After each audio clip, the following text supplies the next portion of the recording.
Olá, seja muito bem-vindo a mais uma gravação do podcast Vá na Origem. Agora toda quinta-feira de manhã, 7 horas da manhã, estamos aqui para falar um pouco mais sobre a origem emocional dos sintomas dos pacientes. Eu, Ivan Bonaldo.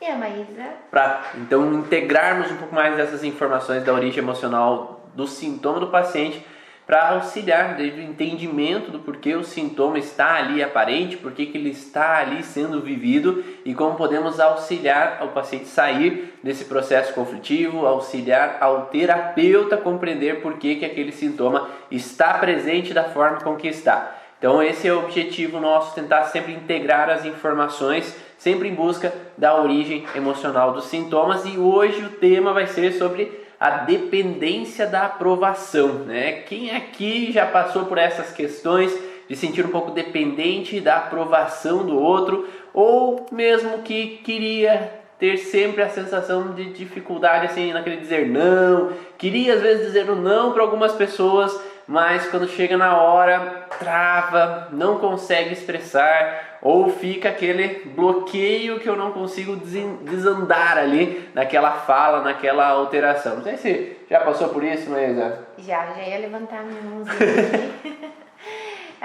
Às vezes a gente passa por essas situações onde talvez não tenha outra solução, né? Outra saída para que você se sinta bem, para que você esteja tranquilo com aquela tua resposta, com aquela tua atitude.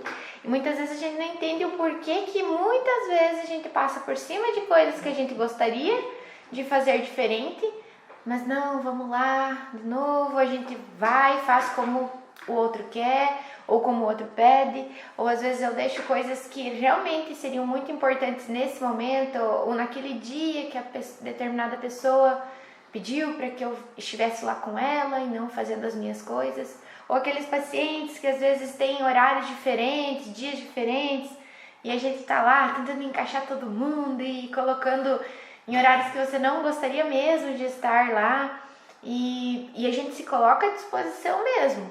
É um problema, às vezes você se sente ali meio apurado com tudo aquilo, pressionado, mas tá lá e tá fazendo o teu melhor, e é esse o sentido, querer fazer melhor para que fique tudo bem. E isso pode acontecer desde o contexto de terapeuta mesmo, né? Nessas relações com o paciente, realmente eu atendo até as 10 horas da noite, quando precisar estou ali sábado, domingo, se feriado, às vezes o paciente precisar, estamos à disposição. Ou mesmo no contexto familiar, né? Nós ou os pacientes, eles podem viver no contexto familiar essa dificuldade, às vezes, de dizer não para a mãe, para os filhos, com relação ao parceiro ou à parceira, conseguir, às vezes, impor alguns limites e, às vezes, simplesmente poder fazer algo por si. Então, quantos e quantos pacientes aparecem, às vezes, no consultório e que relatam essa sensação de não poder fazer nada por si, que a vida inteira, às vezes, 30, 40, 50 anos da sua vida gastaram em função dos outros, e agora, por exemplo, quando os filhos saem de casa, agora quando às vezes por algum motivo o parceiro não está mais presente, ou a parceira não está mais presente, agora eu não sei o que fazer. Isso. Eu não sei o que fazer porque a vida inteira a única coisa que eu aprendi foi cuidar dos outros, fazer para os outros, dizer sim aos outros. E agora, quando é hora de dizer sim a mim mesmo, dizer sim à minha vida, dizer sim a fazer coisas por mim, agora eu não sei. E o que antes às vezes era uma tortura, era difícil, se tornou a única verdade. E eu não tenho outro caminho, aquela coisa de realmente ficar perdida. A gente escuta muitas pessoas reclamarem, talvez, né, de uma vida que levaram, que nunca conseguiram fazer nada. E a partir do momento que quem está de fora olha, agora aquela pessoa vai tomar o rumo da vida dela. Vai tomar as rédeas e vai realmente sair daquela prisão, né, do tanto que ela reclamava e tal. E sai da prisão, entre aspas, e não acontece nada. Porque ela foi condicionada de que aquilo não estava bom, mas pelo menos era o que não tinha riscos. Porque, de novo, a gente fala sobre programas de sobrevivência, né? A gente sempre vai agir de uma forma que é confortável e seguro naquele momento. Um detalhe que é interessante é que, às vezes, a gente, quando vai estudar as leis biológicas, entende que há um programa biológico de sobrevivência instalado baseado na evolução das espécies. Então nós temos um programa instalado lá nos ancestrais, macacos, animais e tudo mais. Todos aqueles animais que vieram na filogênese antes de nós, que eles acharam uma maneira de sobreviver ao meio, ao ambiente, a tudo que acontecia ao redor. Aí, nesse momento, essa proteção faz com que a gente haja por impulso em alguns momentos para manter a nossa vida. Mas a gente vê cada vez mais que existe também programas que são instalados com os nossos ancestrais e programas instalados na nossa vida, que são muitas vezes as crenças que são instaladas como uma forma também de nos proteger, também de evitar cair de novo numa frustração, numa cilada ou em algum imprevisto. E nisso existem alguns pontos chaves que a gente encontra frequentemente no consultório, que é alguns padrões relacionados a esse meio de sobrevivência. Mas às vezes pode ser o meio de sobrevivência do ambiente. Porque se eu ajo dizendo não para as pessoas, talvez a sobrevivência do ambiente, a sobrevivência do clã, ela corre risco. Então às vezes é melhor dizer sim a tudo, é melhor me submeter, né, o amém, né, eu aceito, baixo a cabeça, me curvo às outras pessoas e acabo não tomando a iniciativa para a minha própria vida, para que esse ambiente se mantenha estável, esse ambiente se mantenha em equilíbrio. E se é seguro, quanto mais eu manter essa mesma condição, essa mesma atitude, melhor para mim. Mesmo que em alguns momentos ou outro eu me sinta fracassando, eu me sinta desvalorizada, que em um momento ou outro aquilo tá forte demais ou tá me limitando demais e chega em xeque, né, outras situações que a gente vive. Mas no normal aquilo é seguro e eu passo muito tempo fazendo daquela forma e nem sempre eu percebo que isso é tão ruim ou que eu queria fazer outra coisa. Então às vezes tem aquela pessoa que está sempre tudo bem, que não tem problema em estar agindo assim, que não percebe aqui nesse consciente de que você vê aquela pessoa, nossa, mas ela está sempre se doando, mas ela está lá sempre em programas voluntários, ela está lá sempre cuidando de mãe, de pai, e daí tem os filhos, e daí tem os netos, e tá tudo bem, no sábado e domingo vai fazer comida para os pobres, e vai isso e aquilo. Então aquela pessoa, ela tá daquela forma também porque ela aprendeu de certa forma, ou uma herança foi deixada de que era melhor servir, estar sempre pronta, sempre disposta, e muitas vezes sempre alegre, né? Mostrando que tá tudo bem. E a gente tem que parar para pensar como terapeutas também nesse momento, que se tá tudo bem, não tem sintoma, não tem alteração, não tem por que mudar uma pessoa que para ela estar bem ser do jeito que ela é.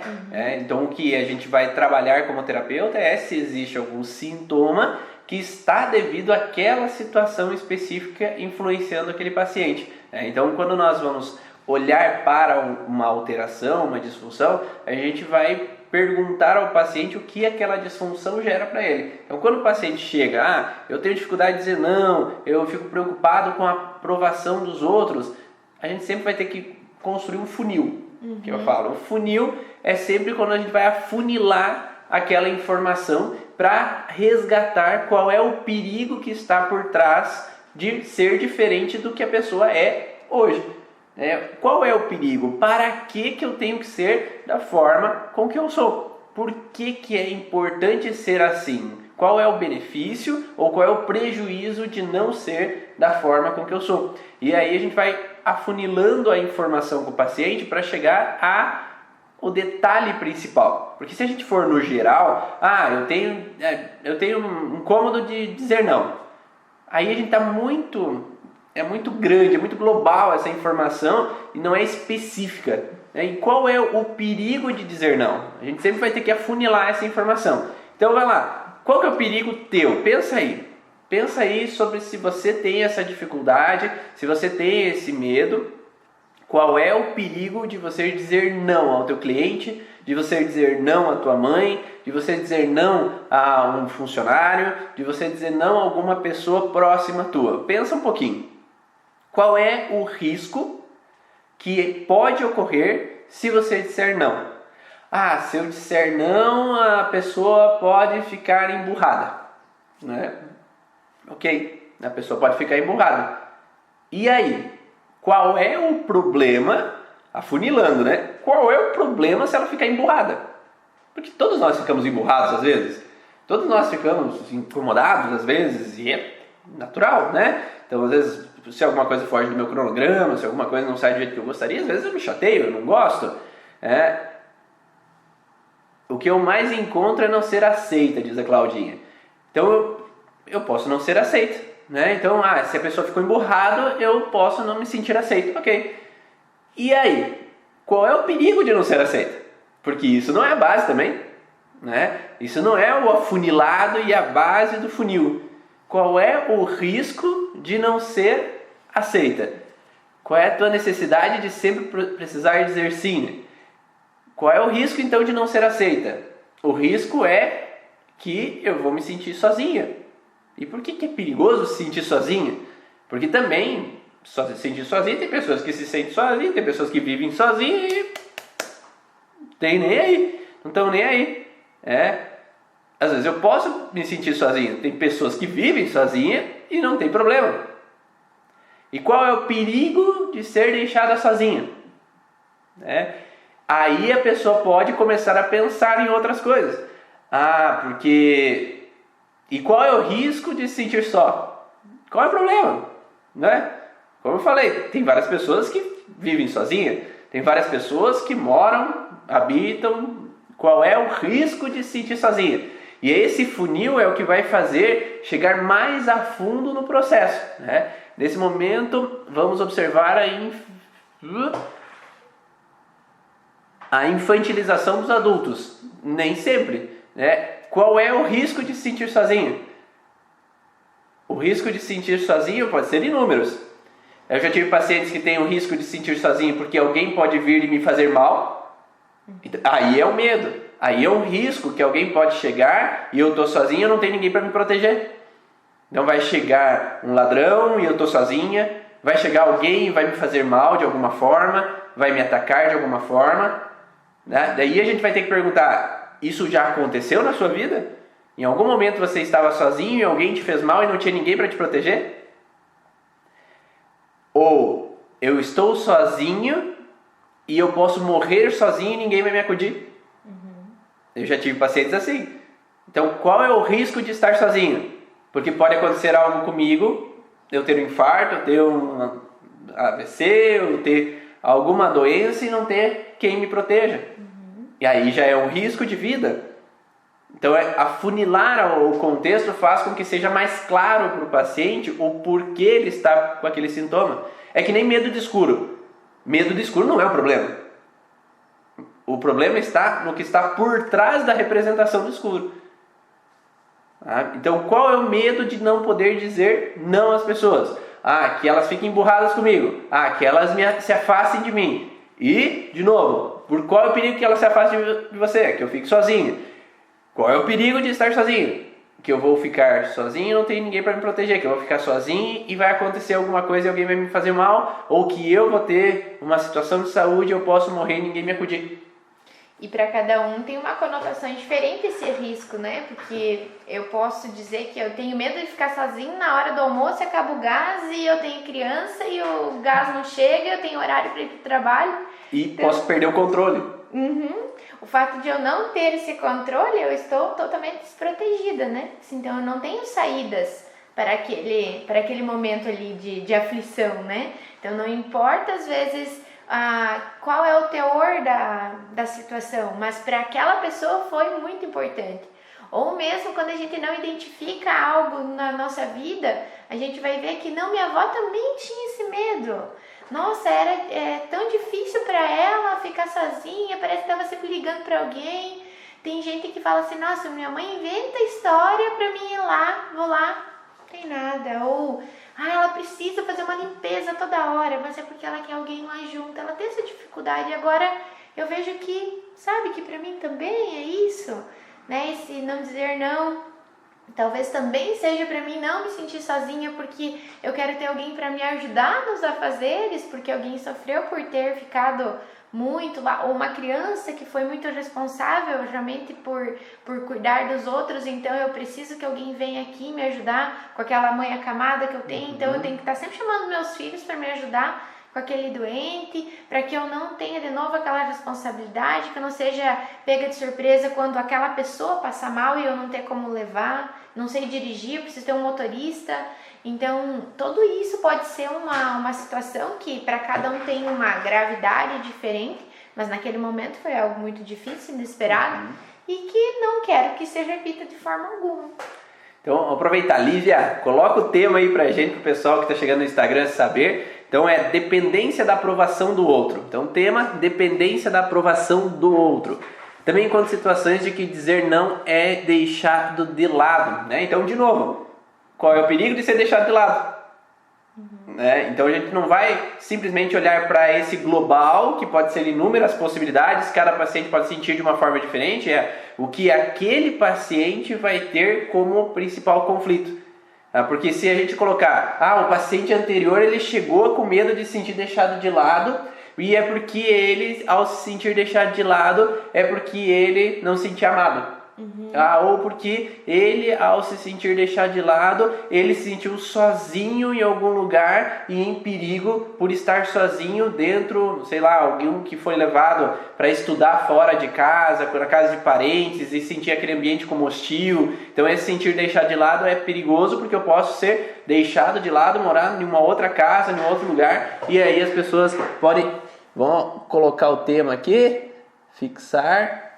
Colocar, então, às vezes me sentir agredido na casa das outras pessoas, me sentir criticado, me sentir longe dos meus pais, sentir falta dos meus pais. Então essa sensação de me sentir deixado pode ter inúmeras possibilidades dependendo do que o paciente vai te dizer. Por isso que é sempre importante, assim, o que o paciente diz, não o que o terapeuta acha que é a possibilidade do porquê que ele tem dificuldade em dizer não. Porque o que nós achamos não necessariamente é o que o paciente viveu. E aí vai atrapalhar o processo de correção se a gente deduz uma coisa que não é. Então o objetivo é sempre tirar do paciente, afunilando esse processo, para que ele possa expressar, enfim, qual é a dor dele, qual é o medo dele, qual é o medo mais profundo, a necessidade mais profunda que ele nunca pôde expressar. Medo de não ajudar de melhor forma as pessoas que me procuram. Tá? E de novo, qual é o perigo de não ajudar as pessoas que te procuram? Qual é o medo? Né? Então, aí é muito generalizado. Eu tenho medo de não ajudar as pessoas que me procuram. Tá, e qual é o perigo disso? Qual é o problema de não ajudar? Ninguém consegue ajudar todo mundo. Ninguém consegue dar conta de dar suporte a todo mundo. Qual é o risco de não ser capaz de ajudar todo mundo? Esse não é o problema. Esse não é o problema de não ser capaz de ajudar todo mundo. Qual é o problema que está por trás de não ser capaz de ajudar todo mundo? Porque talvez eu possa ter medo que alguém vá morrer porque eu não pude dar suporte. Aí sim é uma questão forte. Eu tenho medo de não ser aceito. E qual é o perigo de não ser aceito? Qual é o problema de não ser aceito? Ninguém aceita todo mundo, nem Deus. Jesus não foi aceito por todo mundo. Ninguém foi aceito por todo mundo. Isso não existe. Então ninguém vai com a cara de todo mundo. Então, qual é o perigo que está por trás de não ser aceita? E aí, afunilando mais ainda, né? De ser julgada como incapaz. E qual é o problema de ser incapaz? Porque a gente não é capaz de tudo. Qual é o perigo de não ser capaz? Vamos lá, afunilando, né? Qual é o perigo de não ser capaz? Porque a gente tem coisas que faz bem, outras coisas eu não faço bem. A Maísa faz bem algumas coisas de tipo de trabalho, eu faço bem de outras coisas, a Lívia faz bem de outras, a Cláudia faz bem de outras coisas, que eu não faço bem, então a gente não é capaz de fazer bem. Eu não consigo fazer pratos de comida diferentes, eu tenho os meus pratos que eu sei fazer, outros sabem fazer de outra forma, então a gente não é capaz de tudo, né? Então, qual é o perigo de não ser capaz? Perigo de não ser abandonada. E qual é o perigo de ser abandonada de novo? Que risco tem ser abandonada? As pessoas vêm em vão na nossa vida. De não conseguir ajudar da melhor forma, da melhora do paciente. E qual é o perigo de não ajudar a melhor do paciente? De novo, essa não é a base do processo. E é isso que tem que fazer no atendimento, buscar qual é a base, porque se não for claro com o que é a causa do problema, você não vai chegar no porquê, na origem do processo. Então esse afunilar é preciso com todos os pacientes. Eu tenho ansiedade. não me disse nada. Para mim não é nada. Que tipo de ansiedade?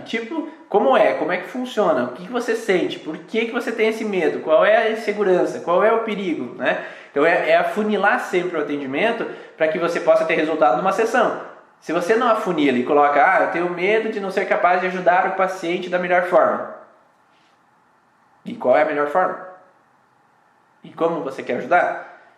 E o paciente quer ser ajudado, né? Mas aí a gente tem um processo que não é do terapeuta naquele momento. A gente traz uma carga, muitas vezes, que a gente sempre comenta que é da vítima, o agressor e o salvador da pátria. Então sempre, às vezes, em algum jogo de conflito, existe uma vítima e existe um agressor. A vítima é aquela que sempre vai estar na sensação de que não está bem, está sofrido, está complicado, está incômodo alguma situação. E sempre tem um culpado por isso.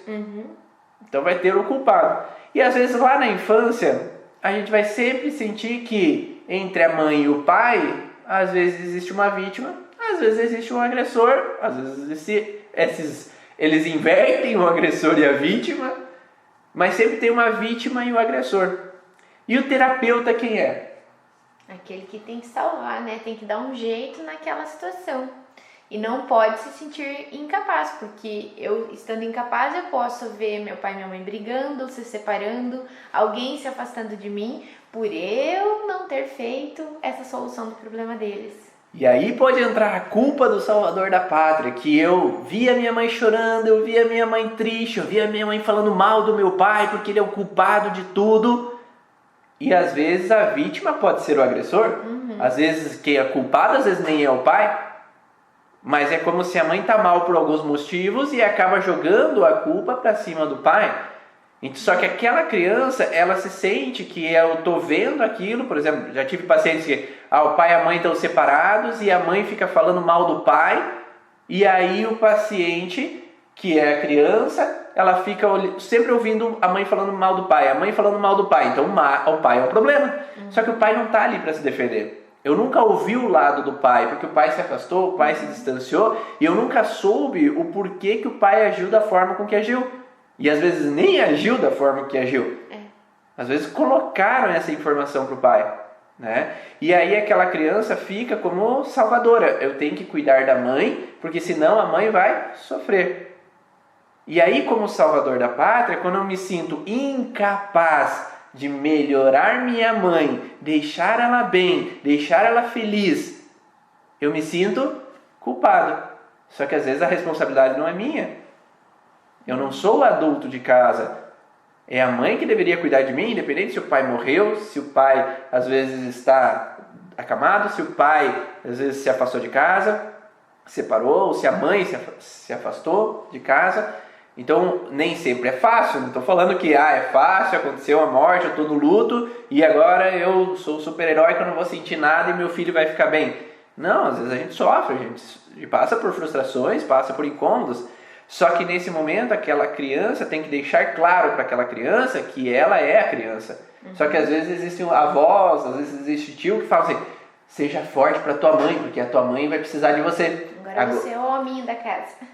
E aí vem um sentido de responsabilidade de que eu tenho que dar conta de deixar minha mãe sempre feliz, deixar minha mãe sempre bem. Então, qual é o perigo de não ser capaz de melhorar o paciente? É que ele fique mal, que ele fique triste e eu me sinta culpado de não ter protegido como eu queria ter protegido minha mãe. E às vezes o terapeuta tem que às vezes olhar lá para trás e ver qual é a carga do passado que está sobre os pesos dele hoje na consulta, que dá responsabilidades que não é dele. Exatamente. E a gente olha para pacientes e geralmente a gente tem padrões com outras pessoas juntos, né? Por exemplo, as mães, né? Tem aquele peso sobre os filhos, de que os filhos têm que estar sempre bem, de que eu não posso deixar eles sofrer, porque eles não podem passar vontade de nada. A gente sempre tem uma desculpa, não, porque eu tive falta lá atrás, hoje vou dar tudo para eles. E às vezes você vai ver que você simplesmente não quer ser a culpada de um dia, às vezes até um sentimento que você tem quanto aos teus pais, você ser hoje daí aquela culpada, aquele agressor, aquela pessoa que não pôde dar tudo que teus filhos gostariam. Então eu preciso fazer tudo por eles para que eu não me sinta em algum momento culpada ou deixando a desejar. Então aquilo que eu puder fazer, eu vou fazer, mesmo que não esteja no meu alcance, mesmo que eu às vezes vá tratando eles de uma forma que também não é legal. Então eu vou fazer disso para que simplesmente eu me sinta bem e lá no final eu seja reconhecida por isso. E muitas vezes o máximo que você faz ainda não vai ter o reconhecimento, você se frustra e as coisas saíram do controle da mesma forma. Se te incomoda, é algo que precisa ser olhado, que é demais, tá um excesso, não, é um cuidado. Nossa, eles não sofrem nada, eu tô sempre levando o médico, eu tô sempre dando tudo. Nossa, eles não têm sofrimento, mas tem lá uma criança agressiva, tem lá uma criança chorona, tem uma criança que tá com muito medo, uma criança que tá muito teimosa, e você vai ver o pai e a mãe ali estão fazendo, não, mas eu dou de tudo, eu faço de tudo. E às vezes o excesso ali é onde a gente precisa ir buscar o que é que está acontecendo, qual foi o probleminha, para que hoje você se sinta realmente tendo que fazer de tudo e ainda não é o suficiente, porque em algum lugar a corda estoura, né? A Paula fala que o terapeuta precisaria tratar também para ser neutro nos atendimentos. Quando a gente não é neutro, a gente acaba adentrando ao processo, aí acaba entrando uma disfunção, né? E aí quando a Maísa coloca desse excesso que a gente faz, a gente tem que lembrar que a gente é o espelho dos nossos filhos, né? Então os filhos, eles vão se espelhar nos pais. Será que você, como pai, você gostaria de ver o teu filho abdicando da vida para sempre cuidar dos outros? Né? Porque se você é o exemplo, será que é esse o exemplo que você quer para ele? Será que você quer que ele abdique da vida? Será que você quer que ele faça sempre as coisas tudo para os outros e nunca viva a vida dele? Porque tem pessoas que fazem assim, né? Eu vou trabalhar a vida inteira porque assim eu vou deixar um legado para meus filhos. E o que eles aprenderam? Que às vezes eu tenho que trabalhar a vida inteira para receber, para deixar um legado para os filhos e às vezes não vão aproveitar também. Ou vão usar tudo, mas não sentir aquilo como deles, não aproveitar aquilo de uma forma plena, realmente que saibam lidar com aquele dinheiro, saibam lidar com aquilo que foi recebido. Então esse dar demais também faz com que, se eu digo não, eu digo sim, tó esse presente, porque eu tenho uma culpa, porque eu não quero que eles sofram, eu não quero que falte nada para eles, então eu dou, só que quando eu também não imponho os limites, uma hora eles vão querer mais do que eu posso dar. E aí vão ficar frustrados, porque a criança ela tem que saber ter as frustrações dela. Ela tem que saber que nem sempre é possível algumas coisas. Porque a partir do momento que ela vai aprendendo isso, se o mundo não lhe dá o que ela quer, ela vai saber lidar. Porque se às vezes o mundo não der o que ela quer em algum momento, aí a frustração vai ser grande, pode entrar numa depressão, pode entrar nas frustrações, nas raivas, nas explosões, porque em algum momento eu não tive o que eu queria. Porque sempre eu tive, sempre eu ganhei. Então a gente tem que aprender também a saber o parâmetro, até que ponto eu posso ir, até que ponto eu não posso ir. Né? Então eu vi num livro uma vez, nós temos uma moldura, e o filho, até aqui nessa moldura e até aqui na moldura você pode fazer, brincar, se divertir. A partir daqui, cortar a cortina já não. Né? Ou passou aqui, já... fazer essa sujeira na cama também não. Então, até aqui você pode. Então, ter a liberdade em um certo ponto, mas também tem que ter os limites e saber o que pode ou não fazer em alguns determinados momentos. Então, aprender desde cedo esses limites ajuda eu também saber que nem sempre as coisas acontecem da forma que eu gostaria. E de certa forma essa situação menor, que hoje eu aprendo a lidar, que eu não vou ter o brinquedo, ou que não vai ser tudo na hora que eu quero, que tem o horário para dormir, lá na frente, quando existir essas situações que às vezes parecem tão pequenas, às vezes a gente julga, escuta pessoas falar, nossa, mas teve uma vida tão boa, agora por uma coisinha tá lá em depressão.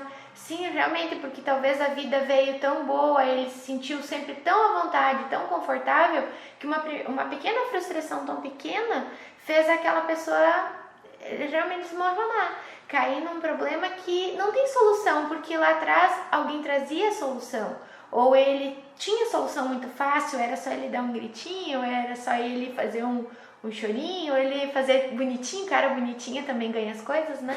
Então assim, agora não adianta mais, né, fazer um agradinho, agora não adianta mais chorar, a vida de adulto chegou e o que a gente faz, né?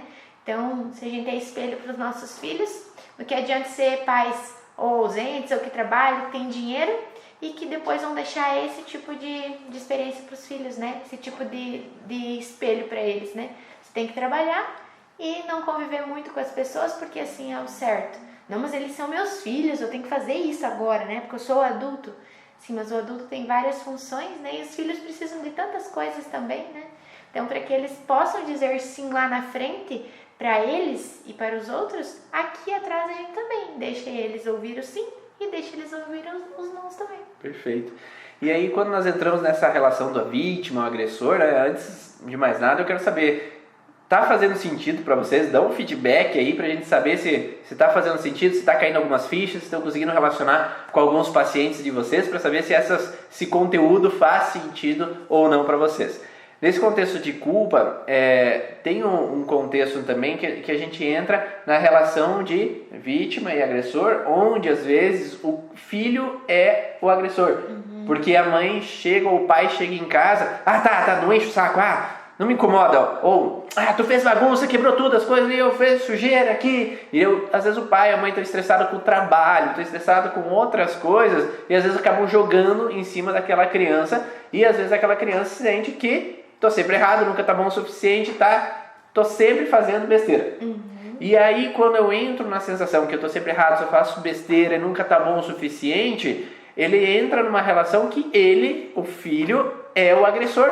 O filho tá sempre fazendo mal ao pai. E aí vem uma culpa que aquela criança traz como se eu faço tudo errado. Isso. Então se eu faço coisas que desagradam o pai fica emburrado, ou se afasta de mim, o pai me rejeita, o pai briga comigo, o pai me bate, né? E aí então há um perigo em dizer não ou fazer coisas que o pai possa não gostar. Então eu acabo tendo que andar na linha, tem que ser certinho, não posso fazer nada para ser desagradável à minha família.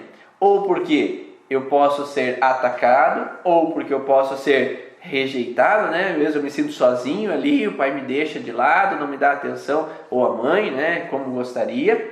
Ou porque se eu faço alguma coisa, o pai ou a mãe pode ficar bravos e brigarem entre eles dois. Uhum. E eu vou ser o culpado de novo pelo meu pai e pela minha mãe, que é aqueles que eu, indiferente do que está acontecendo, eu quero junto, eu quero perto, eu quero se gostando, e eu vou ser o culpado por isso também.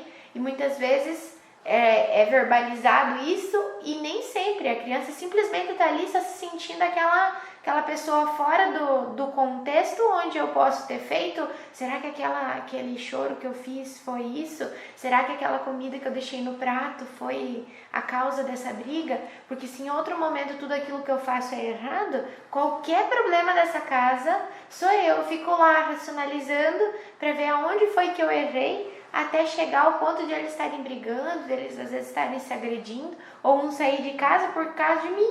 Meu Deus, o que eu fiz? E aí fica cada vez mais complicado tomar decisões, né? Porque se eu tomo qualquer decisão, se eu faço qualquer coisa, eu sou culpado, é melhor não tomar decisões. É melhor não tomar iniciativa. É melhor não confrontar as pessoas, porque pode dar problema. Então a prioridade é a manutenção do equilíbrio familiar, que a família esteja bem, todo mundo feliz, todo mundo unido. E aí, se está todo mundo unido, eu sei que todo mundo está feliz, todo mundo está bem e o risco acontece. Eu já atendi pacientes que eles traziam a percepção de que a mãe ameaçava, a chantagem emocional, né?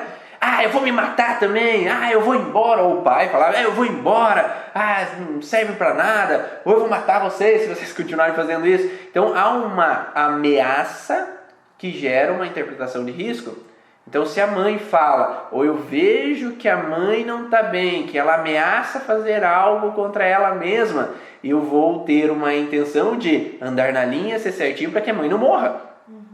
Porque se eu aprontar alguma coisa, se eu fizer alguma coisa, a mãe vai morrer. Né? E aí esse processo de identificar é importante, saber quando foi o primórdio desse processo, Quando tudo isso iniciou, quando foi mais lá, por isso que o que nós estamos falando é muito exemplo de criança, porque muitas vezes a cobrança que nós temos hoje como adultos não é de hoje como adultos. Essa cobrança, ela vem lá desde os primórdios lá da infância e fazem com que hoje eu seja como eu sou. Então, às vezes, nem sempre é fácil trabalhar o hoje se eu não olho o passado. Somente criar uma crença nova no hoje, não, eu posso ser melhor, eu posso entender melhor as coisas, eu posso lidar de uma forma melhor, eu faço o melhor que eu posso, entender e tentar mudar nem sempre é fácil, porque lá visceralmente, lá no ressentir mais profundo, existe uma crença instalada, um programa instalado, como a gente diz, que errar, a mãe vai se matar, ou errar, as pessoas vão se afastar de mim, né? E para aquela criança era um risco. Hoje, como adulto, pode não ser um risco.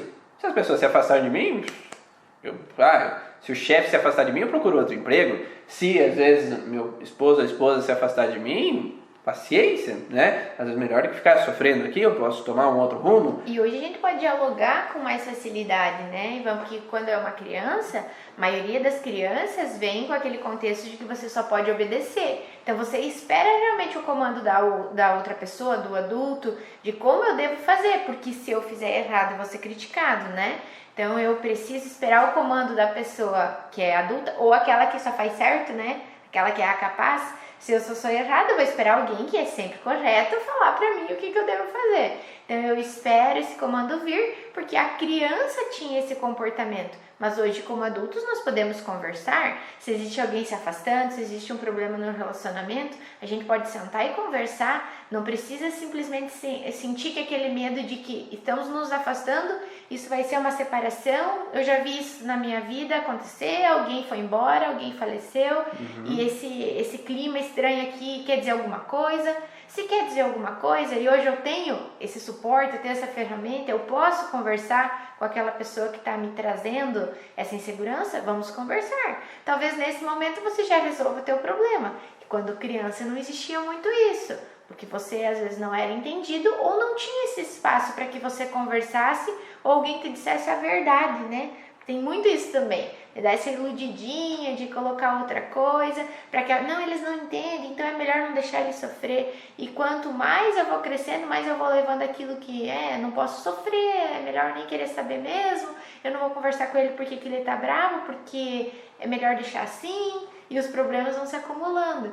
Então eu posso conversar, eu posso dialogar, eu posso procurar ajuda, ir para terapia, ver onde é que tá isso, né? Sim, e lembrando assim que é um diálogo, não é uma briga, né? Porque às vezes se eu quero conversar sobre o problema, mas já começo alterando a voz, já querendo impor alguma coisa, não é um diálogo. Tá? Para que quando possa se entender, que seja uma conversa, né? Que esse possa ser um entendimento de um diálogo. Eu estou sentindo isso, eu sei que não deveria sentir isso, mas eu quero te expressar que eu estou sentindo isso por causa disso, daquilo, daquele outro, né? Eu não culpando a outra pessoa, não julgando a outra pessoa, porque aí gera uma discussão que não é o objetivo. A Juliana coloca ali que atendia uma criança que toda vez que ia para a escola começava a chorar e não queria ficar mais na escola porque a mãe ameaçava dizendo: um dia vocês vão chegar em casa e eu não estarei mais aqui. Então como uma criança vai para a escola tranquila se há uma ameaça, né? Eu tive uma criança que eu atendi que a professora falava, e a criança era adotada, e a professora falava: se você não parar, os teus pais não vão vir te buscar, os teus pais vão te abandonar. Então a criança já tinha a informação dentro dela de abandono, e aí trazendo a informação repetida ali naquele padrão de ameaça da professora, gerava uma insegurança, gerava a criança voltar a fazer xixi na fralda, né? Voltar a fazer xixi na cueca naquele momento, né? E ter que usar fralda de novo porque há uma interpretação de perigo de perder o meu território, né? De novo. Então, por que a gente tem que olhar para o anterior, para o programa que foi instalado? Porque só olhar o desencadeador não resolve a situação por completo. Tem que olhar o que aconteceu de início que trouxe essa informação. Qual foi a primeira situação que eu possa ter tido medo de me rejeitarem? Às vezes pode ser quando descobriram que estavam grávidos. Quando o pai e a mãe descobriu que estava grávido de mim, não era o momento, financeiramente não estava bem, ou era antes do casamento, ou eu não queriam ter mais filhos. E aí aquele primeiro impacto gerou um medo na mãe e no pai, gerou um pensamento interno na mãe, gerou uma rejeição, uma fala do pai, gerou um medo da mãe que o pai não assuma aquela criança, gerou um medo do julgamento das outras pessoas com relação a eu estar grávida. E aí aquela criança... já se tornou um erro, né? Ali eu já sou o culpado por algum problema na vida dos meus pais. E não é por má intenção da mãe e do pai também, né, naquele momento. Porque para eles também foi insegurança, também foi um impacto de preocupação, também gerou uma sensação de fugir do cronograma. Então é acolher o que aconteceu, né? Então quando a gente olha para isso, o teu pai te rejeitou quando você nasceu, né? Deve ter sido isso.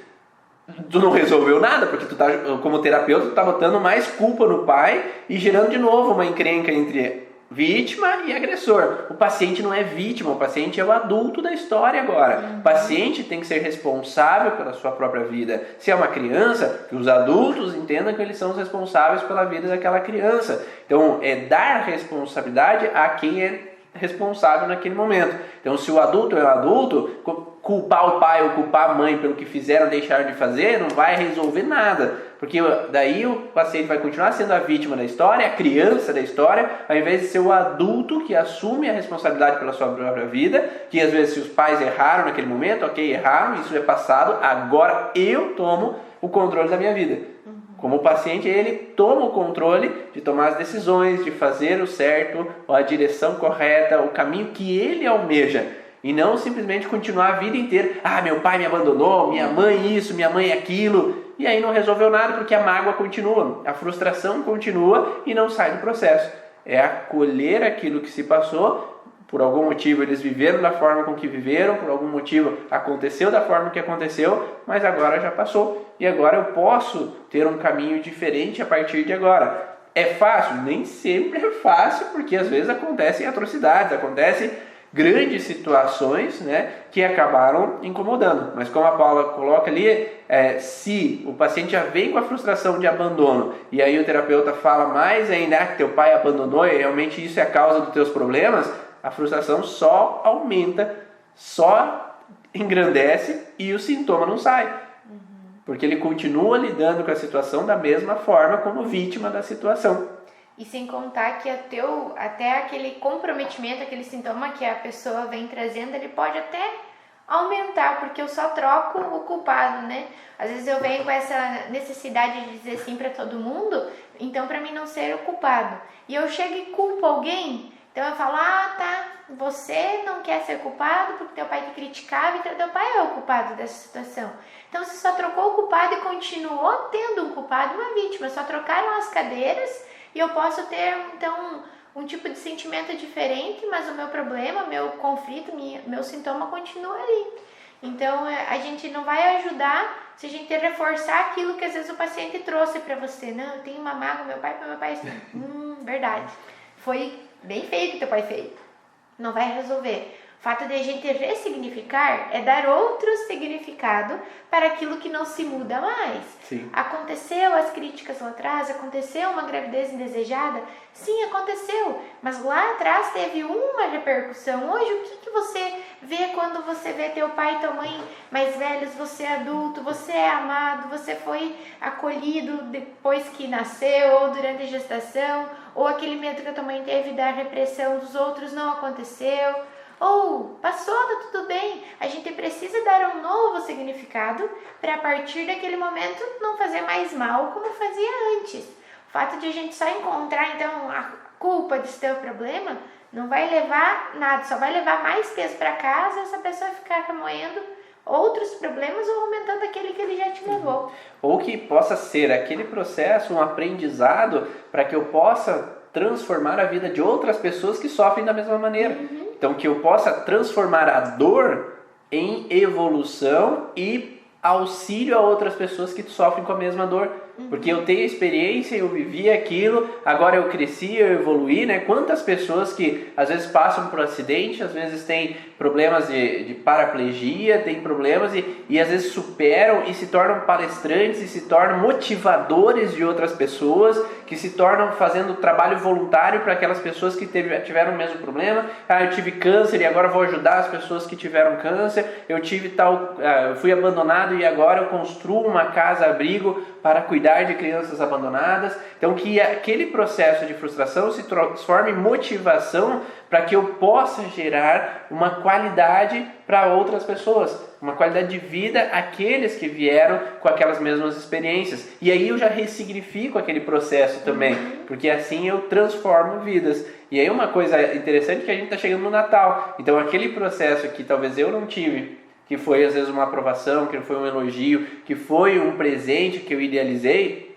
por que não hoje olhar para aquelas crianças que precisam, para aquelas crianças que almejam, que aquelas crianças que não podem ter aquilo, que eu possa ofertar aquilo. Se eu não tive amor, por que eu não posso ir lá e ofertar amor?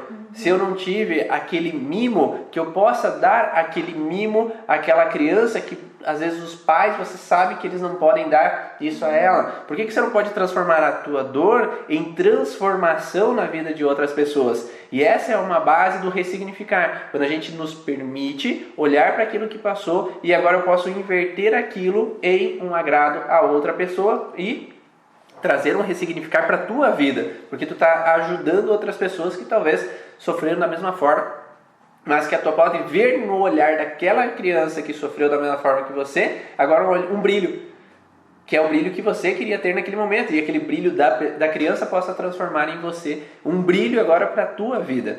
Então, perguntaram antes, como ressignificar? Diferentes maneiras podemos ressignificar. Depende do método, a técnica que você trabalha. E se você trabalha às vezes com conversa, com diálogo terapêutico com o paciente, que você possa encontrar desde quando surgiu esses primórdios, das primeiras situações que aconteceram, e aí modificar o entendimento sobre aquilo. Como nós falamos, naquele momento você era uma criança, hoje você tem outros entendimentos.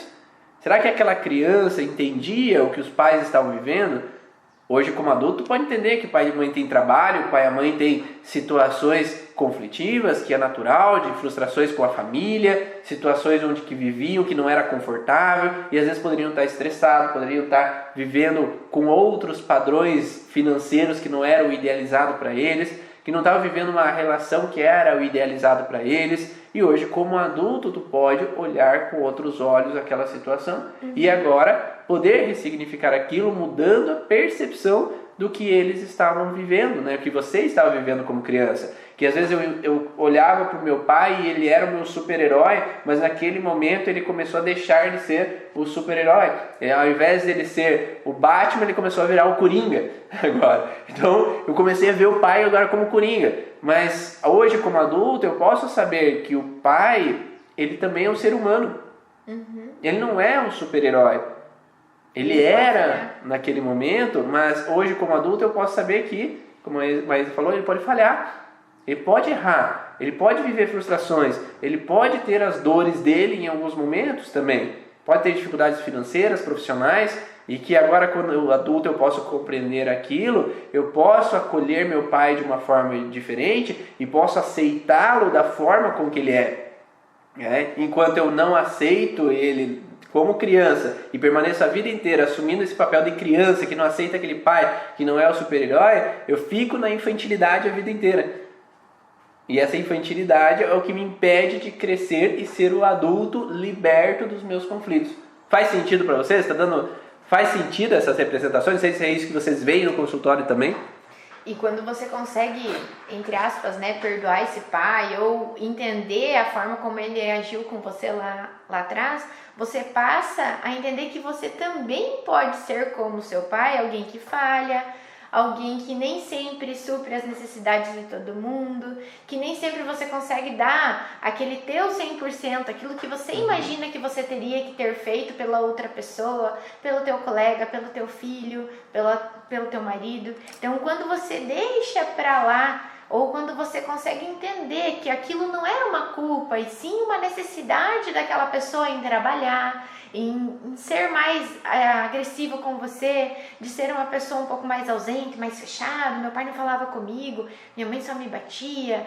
Quando você começa a entender que mesmo que não seja bom, nunca vai ser bom essa lembrança, mas que você ressignifique isso e entenda que ela tinha aquela experiência, ela tinha aquilo para te dar naquele momento. Os pais sempre vão ser os melhores que podem ser para você naquele momento.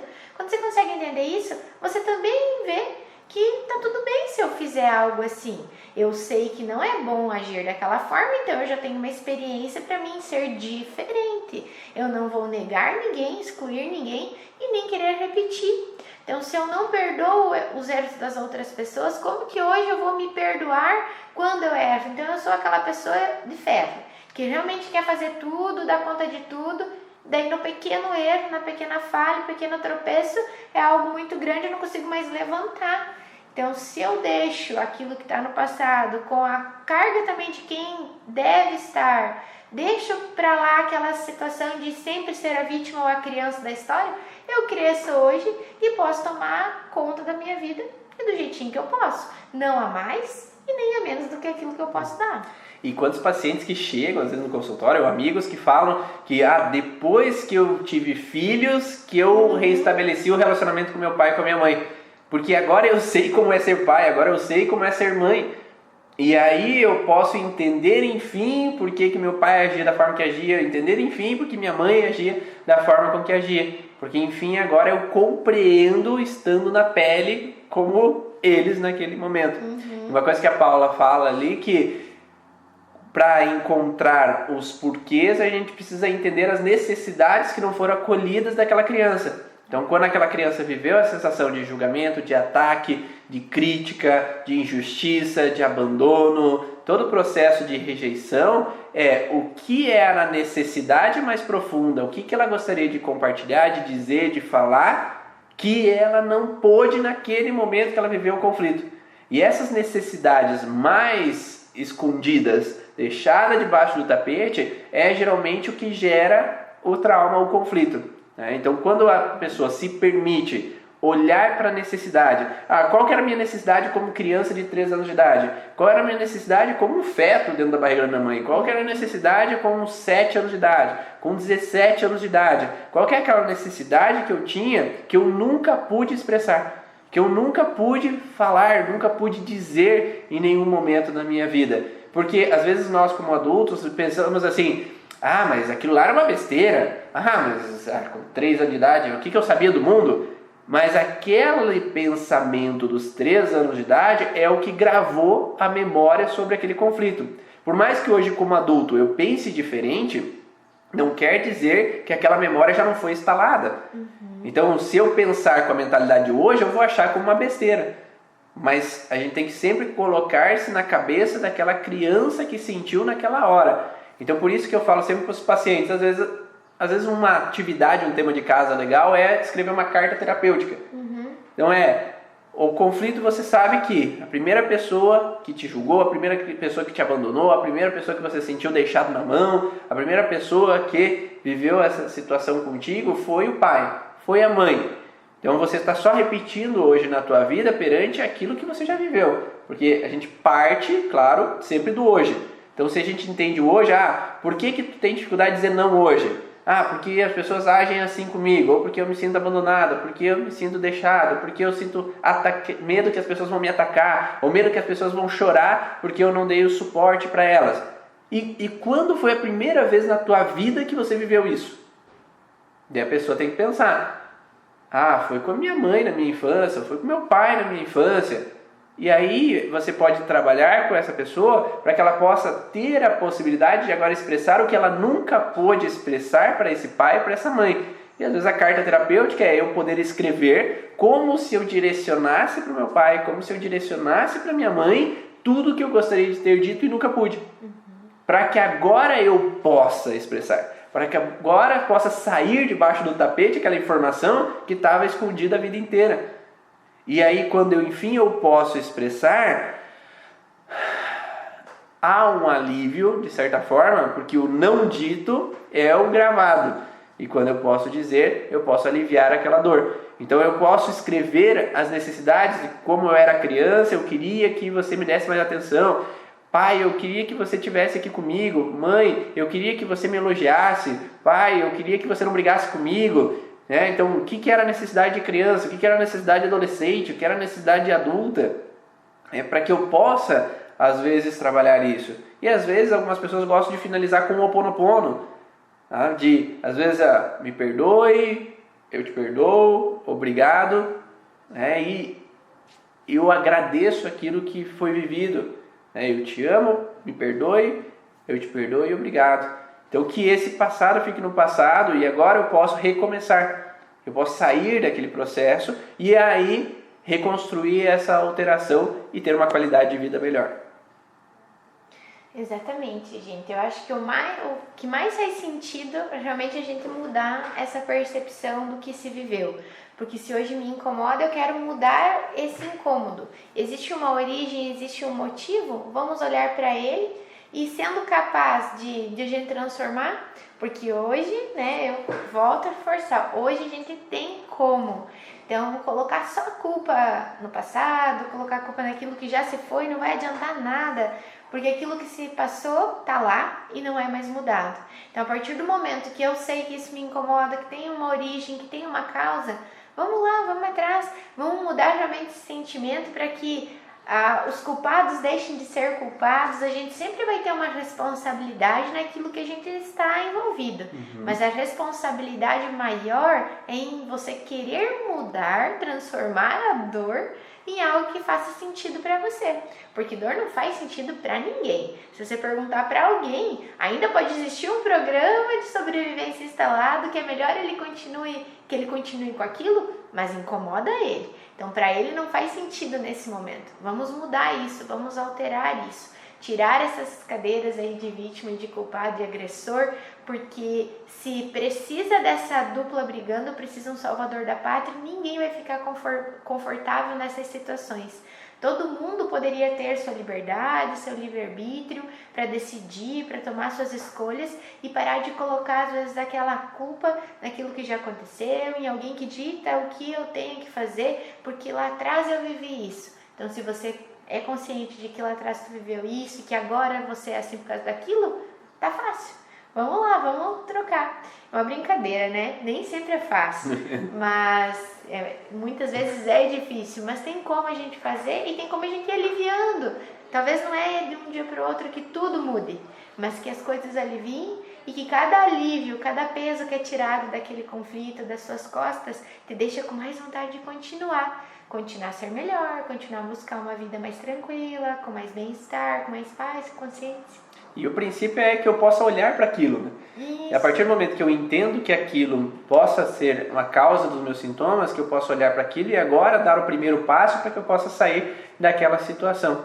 Obrigado, Mariana, obrigado, Paula, pelos relatos aí, muito legal. Então, quando a gente consegue entender, a gente pode transformar a nossa vida e a vida dos nossos pacientes. E vamos lá, se você gostou, se você achou, tem um insight aí sobre essas informações, faz um print aí da tela, a gente vai ficar uns segundinhos parados aqui para você fazer um print e compartilha no Stories e coloca o teu insight para que outras pessoas também possam olhar, outros terapeutas também possam buscar essa informação e também possam chegar no entendimento dos porquês dessas dificuldades, dizer não, porque essa dificuldade às vezes em seguir em frente e aí poder transformar aí mais facilmente a vida dos pacientes deles. Então vai lá, 3 segundos.